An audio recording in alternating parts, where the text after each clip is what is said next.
A paz do Senhor, amados, com grande alegria que novamente nós estamos juntos para compartilhar a palavra do Senhor, né? Eu tenho o privilégio de poder fazer isso, né? Em nome de Jesus. Estamos chegando em mais um final de ano, né? Daqui uns dias temos o Natal, a celebração do nascimento do nosso Salvador e Senhor Jesus, e logo depois, né, o finalzinho deste ano, o início de um novo ano. Então eu quero compartilhar nesta noite com os irmãos uma palavra que eu creio pode nos edificar, porque é a palavra do Senhor para nós, amém? Eu quero ler um texto que está no livro de 2 Reis, no capítulo 6, dos versículos 8 até o 23. É uma leitura meio longa, eu vou ler bem rapidinho para a gente poder compartilhar um pouquinho a respeito do que o texto está falando conosco nesta noite. Amém? A palavra do Senhor diz assim: Ora, o rei de Arã estava em guerra contra Israel. Depois de consultar os seus oficiais, disse: montarei o meu acampamento em tal lugar. No entanto, o homem de Deus mandou uma mensagem ao rei de Israel: evite passar por tal lugar, pois os arameus estão descendo para lá. Assim, o rei de Israel investigava o lugar indicado pelo homem de Deus. Repetidas vezes, Eliseu alertou o rei que tomava as devidas precauções. Isso enfureceu o rei de Arã, que, convocando seus oficiais, perguntou-lhes: vocês não me contarão qual dos nossos está do lado do rei de Israel? Um dos oficiais respondeu: nenhum de nós, ó rei meu senhor. É Eliseu, o profeta que está em Israel, que conta ao rei de Israel até as palavras que tu falas no teu quarto. O rei ordenou: vão e descubram onde ele está, para que eu mande capturá-lo. Quando o informaram de que o profeta estava em Dotã, o rei enviou para lá uma grande tropa com cavalos e carros de guerra. Eles chegaram de noite e cercaram a cidade. Presta atenção nisso. Cercaram a cidade. O servo do homem de Deus levantou-se bem cedo pela manhã e, quando saía, viu uma tropa com cavalos e carros de guerra, né? Viu que uma tropa com cavalos e carros de guerra havia cercado a cidade. Então ele exclamou: ah, meu senhor, o que faremos? O profeta respondeu: não tenha medo. Aqueles que estão conosco são mais numerosos do que eles. Então Eliseu orou: Senhor, abre os olhos dele para que veja. E o Senhor abriu os olhos do servo, que olhou e viu as colinas cheias de cavalos e carruagens de fogo ao redor de Eliseu. Quando os arameus desceram na direção de Eliseu, ele orou ao Senhor novamente, dizendo: fere este povo de cegueira. Então ele, Deus, os feriu de cegueira, conforme Eliseu havia pedido. Eliseu lhes disse: este não é o caminho, nem esta é a cidade. Sigam-me, e eu os levarei ao homem que vocês estão procurando. Ele os guiou até a cidade de Samaria. Assim que entraram na cidade, Eliseu disse: Senhor, abre os olhos destes homens para que possam ver. Então o Senhor abriu-lhes os olhos e eles viram que estavam dentro de Samaria. Quando o rei de Israel os viu, perguntou a Eliseu: eu devo matá-los, meu pai? Devo matá-los? Ele respondeu: não. O rei costuma matar prisioneiros que captura com a espada e o arco? Ordene que lhes sirvam comida e bebida e deixe que comam, bebam e voltem ao seu senhor. Então o rei preparou-lhes um grande banquete, e terminando eles de comer e beber, mandou-os de volta para o seu senhor. Assim as tropas de Arã pararam de invadir o território de Israel. Amém? Vamos orar? Senhor, nós te damos graças pela tua palavra que nós acabamos de ler. E cremos que o Senhor tem uma mensagem para nos transmitir através dela. Que o Senhor fale conosco, fale com a tua igreja, com a Jerusalém, com todos aqueles que ouvirem essa mensagem. Que seja uma mensagem que nos fortaleça, nos edifique, nos abençoe e nos mostre a tua grandeza, o teu poder e o teu amor para com o teu povo. Em nome de Jesus. Amém, amados? Essa palavra, ela tem a proposta de nos conduzir, amados, mesmo em meios às adversidades, né, que passamos, nos revelando que existe sim uma organização contra nós. Não é uma organização física, mas uma organização espiritual. Mas toda arma forjada contra nós, diz a palavra do Senhor, não prosperará. Amém? Quando Deus governa a estratégia, o inimigo nunca terá a última palavra. Nesse capítulo aqui que nós lemos da palavra de Deus em 2 Reis, né, o cenário aqui se passava em um período de constantes conflitos entre Israel e a Síria. E o rei da Síria estava frustrado, porque os planos militares dele eram sistematicamente frustrados, não davam certo. O motivo não era uma espionagem humana, mas era a revelação de Deus para o profeta, para o homem de Deus. Deus comunicava ao profeta Eliseu, né, os movimentos do inimigo. E Eliseu, por sua vez, alertava o rei de Israel. E essa dinâmica revela algo importante também para nós. A guerra, amados, a guerra que nós enfrentamos, ou a guerra naquela época, não era somente uma guerra política ou militar, era uma guerra espiritual. E aqui nós enfrentamos hoje também. Né? O conflito ali escancarava a tensão que havia entre a soberania de Deus e a arrogância humana daquele rei da Síria, né? A tentativa do rei da Síria de capturar Eliseu demonstrou aqui nessa passagem uma falsa sensação de controle dele, né? Como que se eliminar o profeta fosse o suficiente para silenciar a ação de Deus. E não é, né? E o texto nos mostra isso, né? Nos versículos de 15 a 17, né? Esse texto diz: não tenha medo, os que estão conosco são mais numerosos do que eles. O profeta Eliseu aqui, né, está dizendo para o servo dele, né? O texto começa revelando o desespero do servo de Eliseu, que acordou pela manhã e viu a cidade toda cercada por cavalos, carros de guerra, né? E ele sentiu medo. Quantas vezes nós nos sentimos cercados por tantos problemas e também sentimos um medo, né? A pergunta que ele faz para o profeta expressa um pânico, uma insegurança, uma sensação de fim. Não tem jeito, não tem para onde fugir, né? Ele fala: meu Senhor, o que nós vamos fazer, né? E essa pergunta com certeza nasceu quando os olhos dele enxergaram apenas o que podia ver, o visível, né? Eliseu, porém, respondeu para ele com uma declaração que mudou toda a lógica daquela situação. Ele não manda o servo lutar, fugir, fazer alguma coisa, né? Não, mas ele diz para o servo: não tenha medo.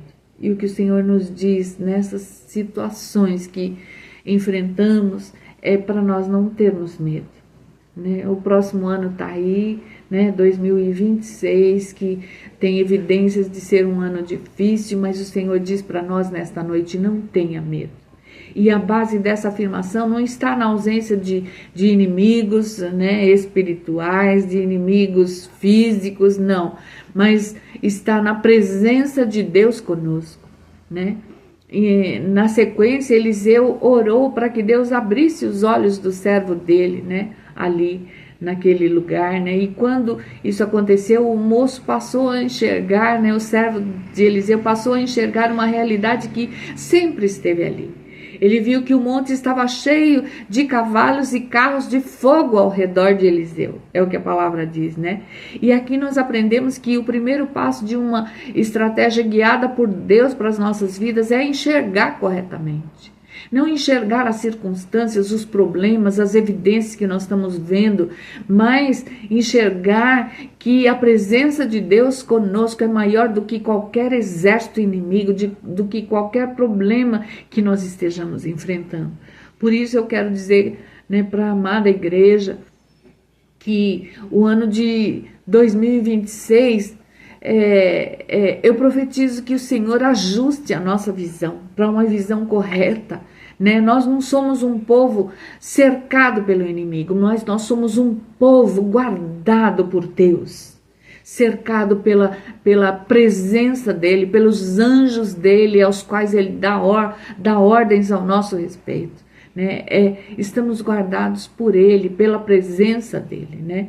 Nos versículos seguintes, né, de 18 a 20, Eliseu ora e pede para o Senhor ferir de cegueira aquele exército que estava ali, né? Revelou essa palavra alguma coisa mais profunda, né? Quando os inimigos avançam, Eliseu ora por... Eliseu não ora, né, por destruição, mas por cegueira, para que o Senhor cegue os olhos dele, né? Ele fala, fere este exército com cegueira. E Deus respondeu à oração de Eliseu e confundiu completamente os soldados sírios. O detalhe impressionante é que eles continuaram andando, armados, organizados, mas totalmente sem discernimento do que estava realmente acontecendo, ou para onde eles estavam indo, né? Isso nos ensina, amados, que Deus não precisa eliminar o inimigo para neutralizar a ação dele sobre nós. Não, muitas vezes Deus simplesmente confunde as estratégias do inimigo. Deus é um Deus estrategista, um Deus minucioso, né?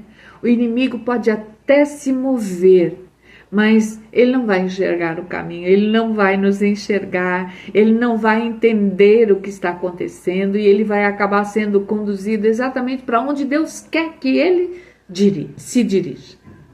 Amém? Eliseu liderava, né, aquele exército cego, diz a palavra aqui, até Samaria. Samaria era o lugar onde estava todo o exército de Israel, o centro do poder de Israel. E eles estavam indo para lá, sem saber para onde estavam indo, né? E aquilo que parecia ameaça se transformou numa evidência da soberania de Deus, do poder de Deus, do amor de Deus pelo seu povo. Então, que em 2026, amados, nós possamos crer que Deus ainda é capaz de fazer a mesma coisa, de cegar estratégias do inimigo que se levantam contra nós e contra a obra dele, em nome de Jesus, né? O inimigo poderá até tentar avançar, mas ele jamais verá com clareza quando Deus governar os passos do seu povo, os nossos passos. Se o Senhor é o nosso Deus, ele vai nos direcionar e vai confundir o inimigo para a glória dele. Amém? Os versículos 21 a 23 diz, o profeta, né, na verdade, o rei ali de Israel perguntou para o próprio profeta se ele devia matar aqueles soldados. E o profeta disse que não. E esse é um ponto assim, desconcertante, né? Porque se o inimigo está nas nossas mãos, né? E nós sabemos que é nosso inimigo, nós deveríamos, né, eliminá-lo, mas o texto não diz isso. Quando o rei de Israel perguntou para Eliseu, eu devo matá-los? Né? Essa parecia ser a decisão mais lógica, né? Era a oportunidade de eliminar aquela ameaça, né? Mas Eliseu respondeu de forma totalmente contrária à lógica de guerra. Ele disse, não os mates, prepare-lhes uma grande refeição. Amados, essa atitude, ela não tem a ver com ingenuidade, né, do profeta, com fraqueza ou com passividade, né, ser passivo. Não, ela tem a ver com identidade. Eliseu sabia quem era e quem estava no controle de toda aquela situação. Eliseu ensina que aquilo que nós entregamos, né, revela aquilo que nós somos. Né? O povo de Deus não deve reagir movido pelo ódio. Né? Nós não podemos reagir diante de uma circunstância né, adversa, movidos pelo ódio, né, mas pela convicção de quem governa a nossa história. É o Deus Todo-Poderoso. O banquete não foi um ato de bondade humana aqui nessa história, mas uma manifestação da estratégia de Deus. E o resultado foi transformador, porque as tropas da Síria pararam de invadir o território de Israel. É o que diz o versículo 23. Né? O que armas não conseguiram, a manifestação da essência do reino de Deus produziu. Quando nós entregamos aquilo que condiz com o que nós cremos, né? Deus muda os cenários, Deus muda a história, Deus interrompe ciclos, Deus redefine histórias da nossa vida. Então, 2026, nós não devemos agir, né, na contramão da nossa fé. Devemos agir de acordo com a nossa fé e alinhar as nossas ações com aquilo que nós declaramos crer. Esse texto todo que nós lemos, ele aponta assim claramente para Jesus, o autor e consumador da nossa fé, o nosso Salvador. Porque assim como Eliseu, Jesus também estava cercado, né? Cercado por acusações, cercado por traições, por soldados, por ódio.